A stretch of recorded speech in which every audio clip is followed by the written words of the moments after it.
Saudações, senhoras e senhores, aqui é Diogo Rafael Moreira do site controversiacatólica.com.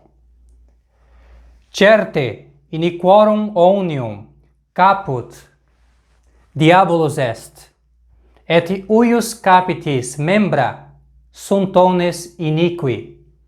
É assim que diz São Gregório Magno na sua homilia 16. Certamente o diabo é cabeça, caput, de todos os iníquos, e igualmente certo é que huius capitis desta cabeça são membros todos os iníquos.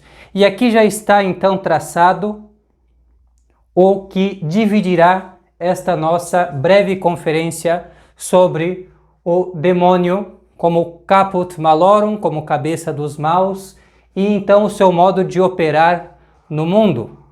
Assim falaremos, no primeiro momento, sobre o próprio demônio como cabeça dos maus a partir da Suma Teológica, parte 3ª, questão 8ª, artigo 7º. Este será o nosso ponto. Vamos falar especificamente sobre o demônio naquilo que difere o seu reinado, por assim dizer, do reinado de Jesus Cristo. É isto que São Tomás mesmo vai nos advertir.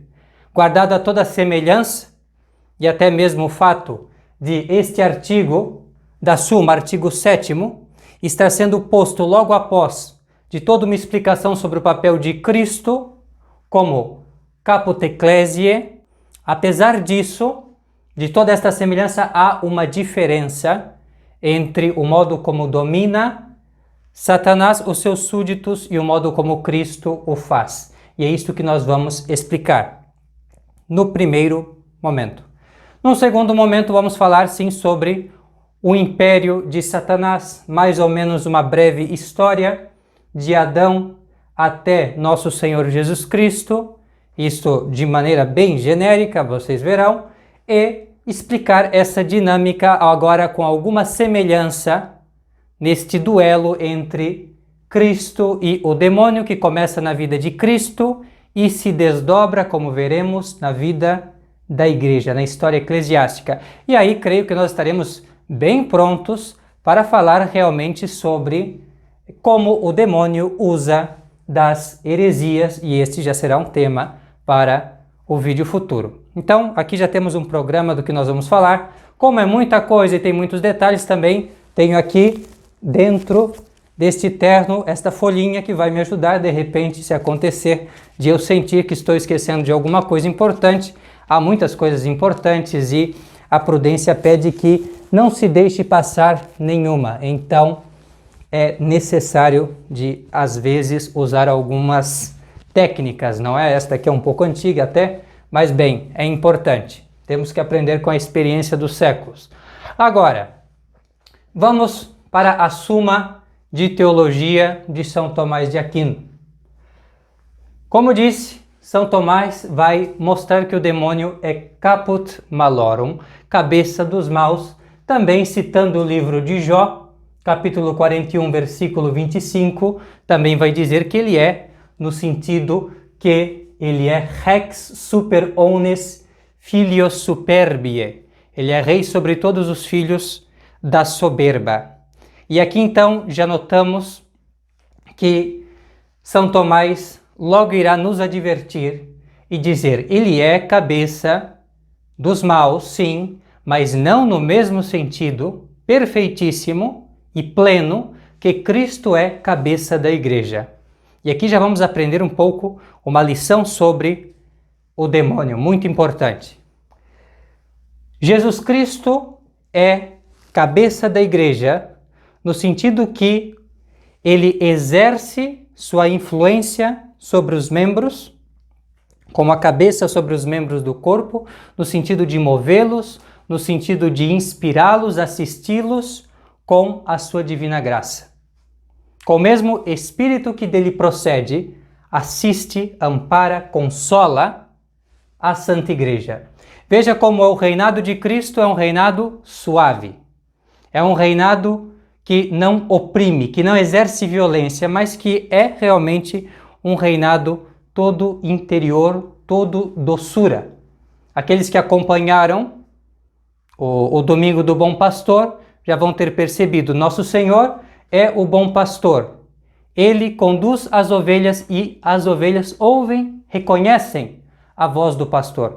Veja a harmonia que existe entre esta cabeça e os membros. Todo diferente é o reino de Satanás. Mas fiquemos aqui, Cristo é cabeça no sentido perfeitíssimo. Aqueles que quiserem, leiam terceira parte da Suma Teológica, questão 8ª, do artigo 1º ao 6º. E assim terão uma noção completa. Porque Cristo não é somente nesse sentido, mas no sentido pleno, realmente, de tudo que podemos dizer da cabeça, então podemos dizer da relação de Cristo com a sua igreja. Bem, mas eu remeto a São Tomás, a Suma, àqueles que quiserem se aprofundar neste ponto da eclesiologia. Mas, para nós aqui, vamos focar nesse artigo 7º. Se não é no sentido que Cristo é cabeça da igreja, em todo o sentido que podemos dizê-lo, então de que maneira Satanás é cabeça dos maus? É cabeça dos maus, vai dizer São Tomás, já aqui muito se servindo do próprio livro de Jó, que fala Rex super omnes, filho superbie, como um princeps et prelatus, ou seja, ele os governa exteriormente. Não pode o demônio entrar nos nossos pensamentos? Não pode o demônio nos inspirar do mesmo modo que Cristo? Mas ele pode como um príncipe aos seus súditos, como um bispo aos seus diocesanos. Ele pode dar ordens, ele pode exortar, pode sugerir, pode persuadir, como fez desde o princípio com os nossos primeiros pais, por meio de argumentos. Pode então colocar ideias, sugestões, e assim ele vai governando. Mas veja, é algo externo, é algo que exige uma certa violência, uma certa astúcia com aqueles que ele domina. E, sobretudo, atenção, fala-se aqui, super omnes filios superbie, sobre todos os filhos da soberba, ou seja, sobre todos os pecadores. O que há de comum entre esta cabeça e os demais, então, é isto, o pecado.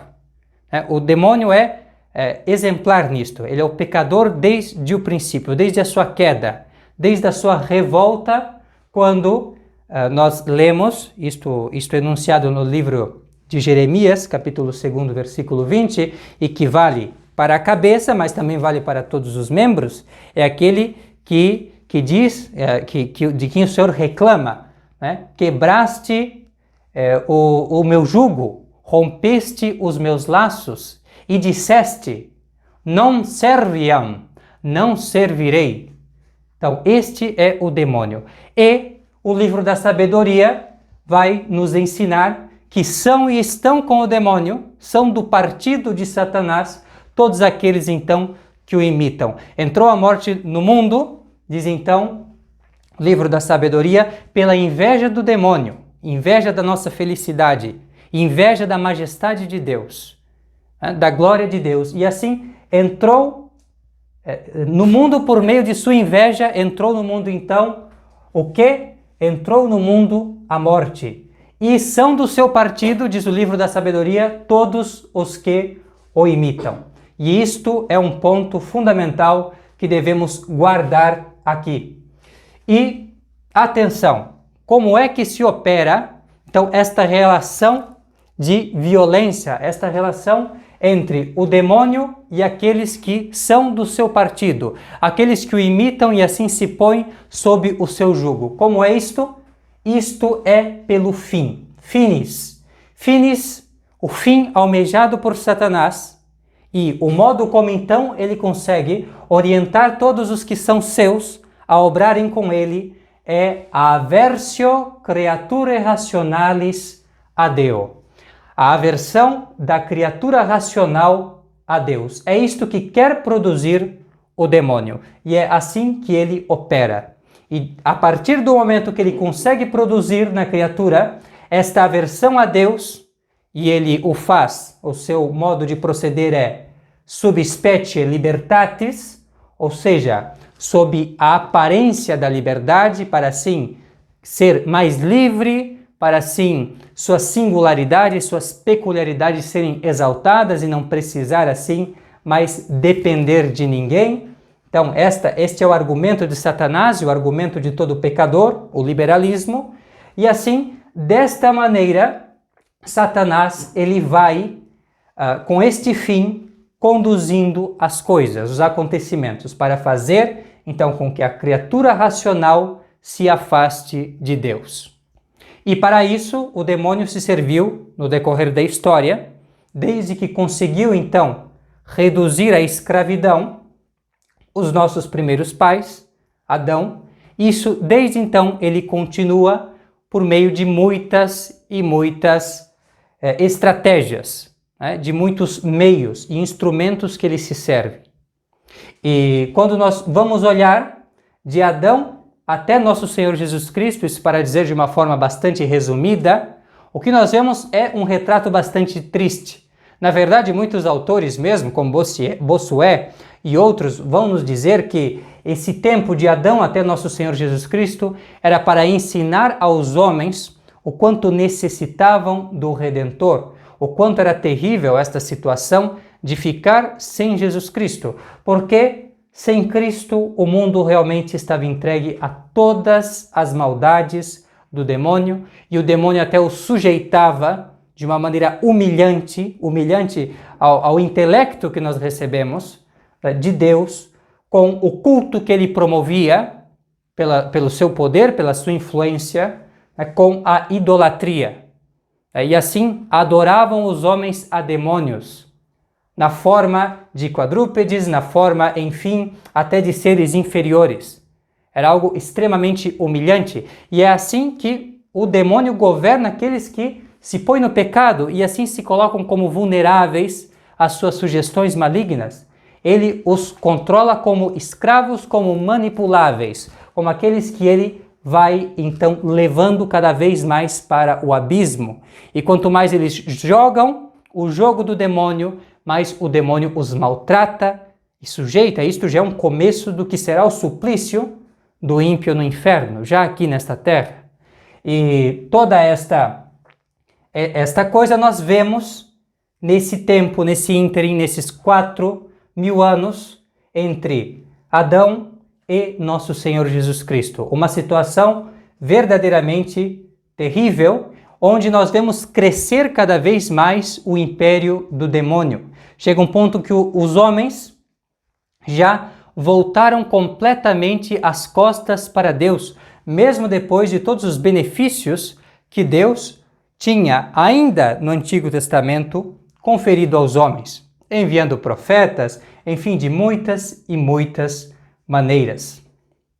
E, no entanto, meus caros, não devemos nós aqui pensar de uma maneira hiperbólica que tudo o que acontece de ruim no mundo é por causa do demônio. Não. O que nós devemos crer realmente, o que nos ensina a doutrina, é que o que é ruim, ou seja, aquilo que, independentemente, vamos supor, se o demônio fosse, depois do pecado de Adão, como um castigo, atado, amarrado, e não pudesse o demônio e os seus ministros fazerem nada, tentar os homens, não pudessem mais. Ou então, depois que nosso Senhor Jesus Cristo veio, como aquele que é mais valente, e submeteu pela sua paixão, morte de cruz, a Satanás, então ele prendesse Satanás e não deixasse que nos tentasse. Vamos supor que se fizesse assim. Bom, nesta hipótese, ainda assim haveria pecado. Ainda assim haveria porque ainda há os efeitos do pecado original sobre nós, a fraqueza da carne, a carne que é fraca, e ainda há o mundo, este partido organizado contra Deus, os incrédulos, os libertinos. Ainda existe isso. E havendo isso, então, ainda haveria matéria suficiente para os homens pecarem. Haveria fonte bastante. O problema é que estas coisas, que já são ruins, se tornam muito piores com o demônio. Porque o demônio não é somente uma voz ou um conselheiro.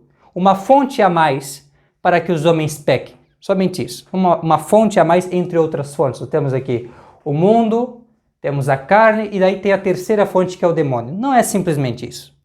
Nós temos o demônio como uma inteligência superior, realmente um líder, uma cabeça, que vai usando já destas fraquezas do homem para dar a isso um fim, né, um fim definido para levar num determinado sentido, que é o pior possível, o mais deletério para o gênero humano. Coisas que são ruins, se tomadas separadamente, mas que são muito piores quando nós temos uma inteligência superior unindo todas as forças do mal.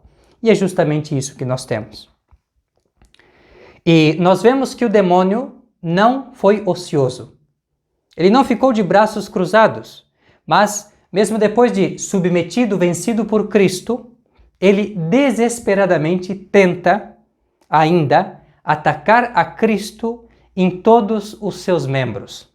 De modo que, como disse nosso Senhor, se eles fazem assim com o Mestre, imagine o que vão fazer com os servos. E é justamente isso que nós vemos no desdobrar-se da história eclesiástica. Nós vemos o fogo da perseguição, o demônio suscitar várias perseguições, uma série de perseguições quase ininterruptas contra a Igreja de Jesus Cristo.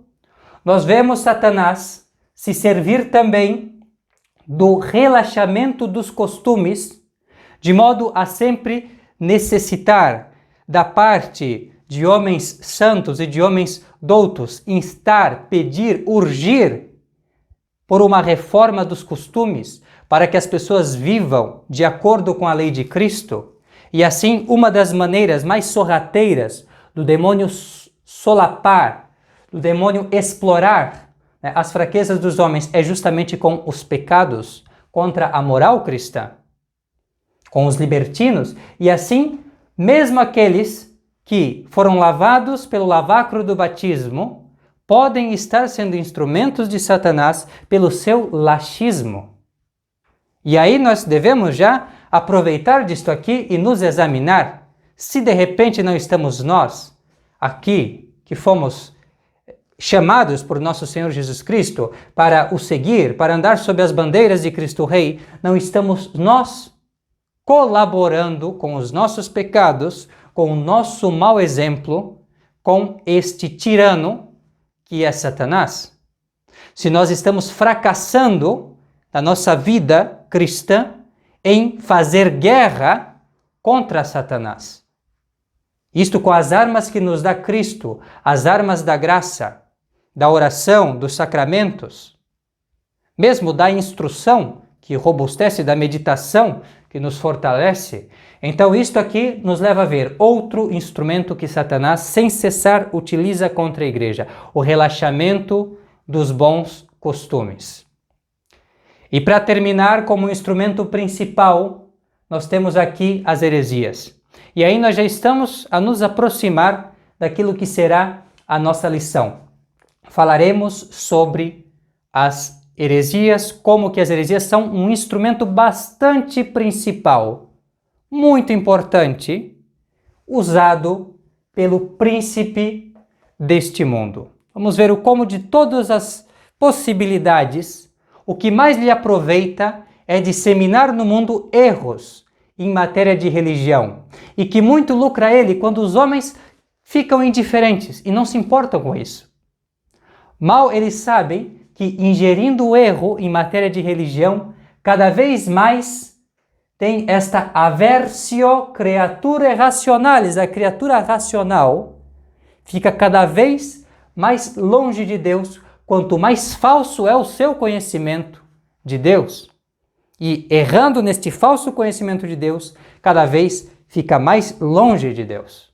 Porque já no princípio está mal, e se o princípio é mal, vai nos ensinar São Tomás, então lá para o final nós vamos ver que monstruosidades que se constroem através de um pequeno erro no princípio. Bem, então, isto aqui é um panorama geral. Agora deixem-me falar em linhas gerais aqui, como é este império de Satanás, deixem-me ainda colocar isto, em face do império de Jesus Cristo. Muitos já devem aqui ter ouvido falar sobre o livro de Santo Agostinho, chamado A Cidade de Deus.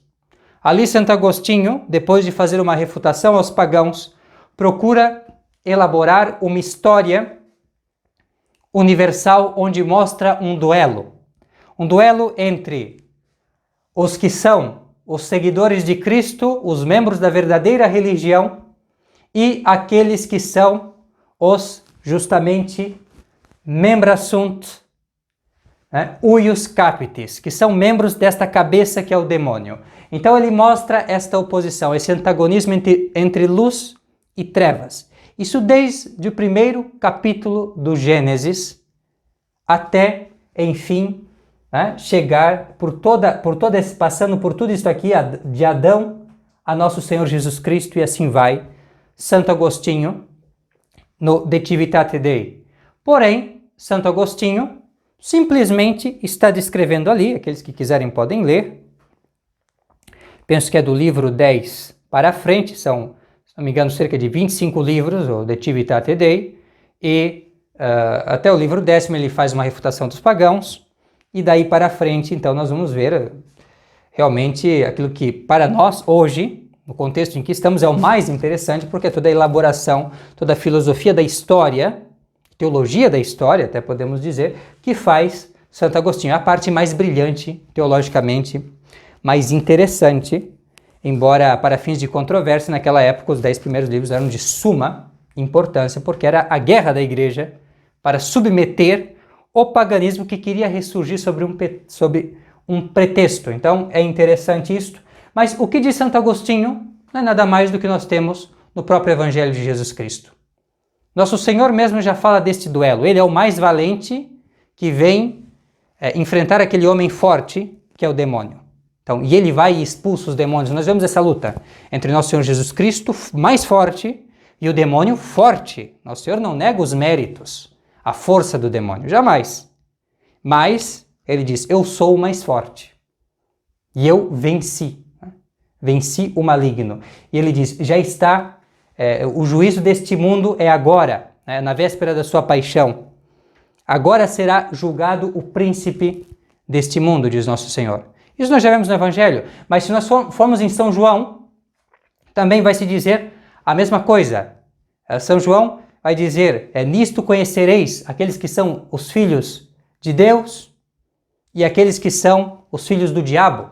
Já mostra o antagonismo. Uns obrando pelo pecado, outros pela graça de Cristo. Então ali o duelo.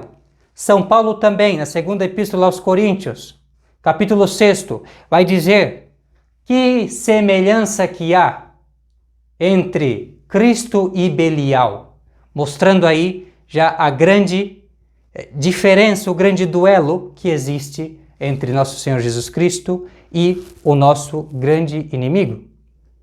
Se quiserem, no próprio nome que nós damos a Satanás, esses vários nomes, Satanás, diabo, demônio, que querem eles dizer senão ser maneiras de indicar um opositor, um tentador, aquilo que no Apocalipse capítulo 12 se chama de a antiga serpente, o grande dragão.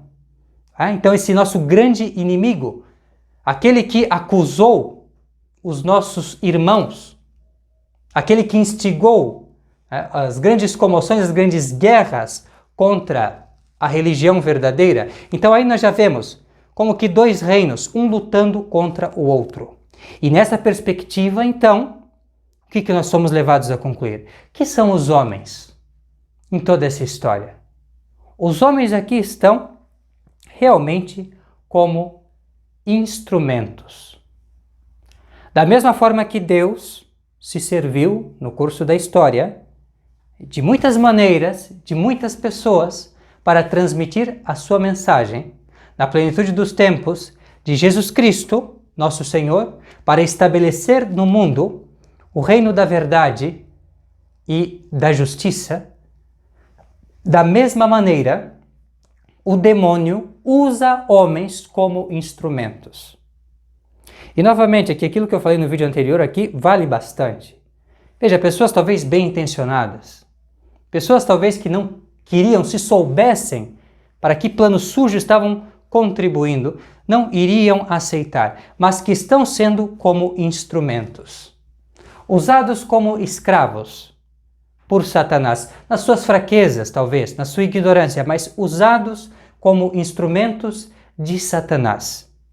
E se nós formos ver o tom dessa orquestra, então nós vamos ver, bem, de Deus nós podemos dizer que ele inspira. Inspira. A sua inspiração, a inspiração divina, a inspiração dos livros sagrados. Também o Espírito Santo que na igreja, desde dentro, vai nos movendo a fazer coisas boas, a promover um bem objetivamente. Se nós fazemos o que Cristo nos manda na sua igreja, nós realmente vamos fazer um bem. Vamos ter muitos filhos, isto é, boas obras. Realmente vai por geração em geração se proclamar a glória do justo, sim. Agora, com o demônio, o que o demônio faz? Deus inspira, o demônio conspira. A conspiração demoníaca é isto. Os homens que estão ali na sua imitação pelos seus pecados, seja como for, pelos seus pecados, então está ali o demônio a conspirar, a fazer com que eles, junto com eles, fazer com que eles, então, cumpram os seus desígnios. E assim como em Deus podemos falar, bem tecnicamente e especificamente, de economia da salvação, ou seja, Deus usa de muitos meios, como nós vemos ali, podem consultar o primeiro capítulo, prefácio, da carta aos Hebreus, Deus usa de muitos meios, isto é, economia, como um pai de família que usa de muitos meios então, para manter a casa. Então assim também Deus, de muitos meios, então com esta economia, no sentido bem específico, usa de muitos meios para ir levando a efeito a obra de salvação. Da parte do demônio também podemos falar em economia, mas no caso dele é uma economia de perdição. De muitos meios se serve o demônio para perder as almas, muitas ciladas. Por isso diz São Paulo, na carta aos Efésios, capítulo 6, se quiserem verificar, versículo 11 a 16. Por isso que São Paulo, sabendo de todos os perigos que existem neste mundo, ele que não era ingênuo, sabia da fraqueza da carne, sabia, São Paulo, das seduções do mundo, mas ainda assim, o que ele nos advertia, ele dizia, revesti-vos com a armadura de Cristo, para que possais estar firmes contra as ciladas do diabo, porque este é o nosso mais terrível, mais encarniçado inimigo, muito pior até do que todos os outros perigos, porque ele é aquele que, de uma maneira inteligente, vai dispondo de todos esses meios para levar à perdição de quantas almas puder. E nós vamos estudar no nosso próximo vídeo, na nossa próxima lição, o que são as heresias, então, como um meio, um instrumento do demônio. Eu espero você na próxima lição. Desde já, agradeço pela paciência, por nos acompanhar até aqui. Muito obrigado, precisando de alguma coisa, estamos à disposição. Forte abraço, fique com Deus, até a próxima, tchau, tchau.